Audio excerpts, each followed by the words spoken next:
Welcome back to Beginner's Breadboards, my electronics learning journey.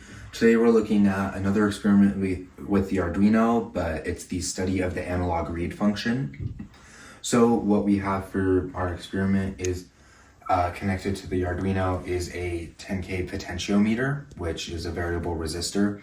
Now inside the Arduino there's a 10-bit A to D converter, which gives a digital value for any analog input coming from the potentiometer. With the 10 bits, you get 1023 values. So the way we have this set up is there's the potentiometer, which is a variable resistor. It can be increased. It's on the A0 pin of the Arduino, which is the analog pin. And then that is giving a digital value for the analog value there. We're printing that on the serial monitor hooked up to the computer via USB cable. So what we'll see while it's running it is when the potentiometer is like at its lowest resistance and 5 volts is going, you'll have 1023, and then as the voltage decreases, so will the decimal output. Okay, so here we have everything set up on the breadboard. We have the potentiometer connected to 5 volts and ground, and then its output is connected to the A0 pin. We're also reading that output on the multimeter to show the voltage.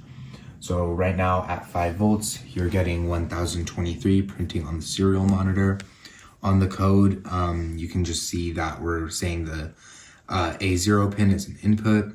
We're using the analogRead function as the sensor value, and then we're printing that as a decimal here on the serial monitor. So when it's getting the full 5 volts, you're getting 1023. But if we change it to about 3.75 volts, right there, you'll get around 760. We're getting 750 here. We're right under 3.75 volts. We can change it further to 2.5 volts right there, and then we'll get around 512 on the serial monitor. And then we can decrease further to 1.25 volts.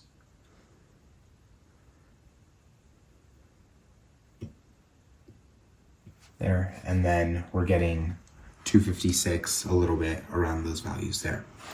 And then we can take it all the way down other way to 0 volts, and then you'll have 0 on the serial monitor. So now what we're doing is using a signal generator to generate a triangular waveform at 1 hertz. You can see that on the oscilloscope, just the triangular waveform. And we're not using the potentiometer, we're just putting that waveform into the A0 pin. We're sampling every 50 milliseconds, and what you can see on the serial monitor, even though it's going a little crazy, is it's going from about 0 to the 1023 we were saying, just based off of when it's sampling the triangular waveform. So it's taking that analog input and creating digital outputs.